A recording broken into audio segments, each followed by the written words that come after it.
লিখেছি আমি নাজিয়া।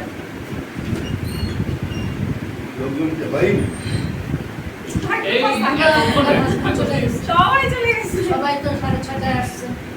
মানে আমরা এখনই শুরু করছি। এত দ্রুত চলে যাবে কেন? কোনটা পড়ে গেছে? যেটা গায়ে দিয়ে গেলে সেটা কই? এটা ওরা খুলে নিছে। কইটা? হ্যাঁ? সেটা কই? ওই গাড়ি। আপনি ওই সুযোগ তাহলে আমি আমি ভালো হয়ে গেছে, কারণ এই বড়টা তো ভালো কি বাবা। না, কোনটা? আর একটা বলি শেষ। না, তোমার কবিতা দুটো পড়ো, তোমার কবিতা নিয়ে একটু আলোচনা করবো। তারপর এই গরমের মধ্যে দেবো পড় লাগছে। তাহলে একটু কথা কাটে দিয়ে।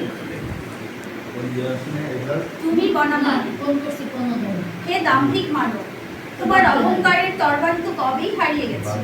পরিচয় ক্ষয় হয়ে গেছে এপাশ ওপাশ। তুমি তো কতকাল ধরেই বিশ্ব। তোমার মনের আঙিনায় দেখো, দেখো কোনোদিন একটি গোলাপও ফোটেনি। তুমি কি কখনো আত্মার ভেতর থেকে আসা ফুলের সুবাস পেয়েছো? পাওনি, পাবে কিনা তাও তুমি অনিশ্চিত। একটি ক্ষণের জন্য হিমেল হাওয়া জুড়িয়ে যায়নি তোমার ওই ইট পাথরের কঠিন মনের ভাড়াতে। আর কতই কত ভাগা তুমি জীর্ণ মলিনে ধরাতে বেঁচে আছো, আর কত বড়াই তোমার ওই শীর্ণ অন্তর জুড়ে।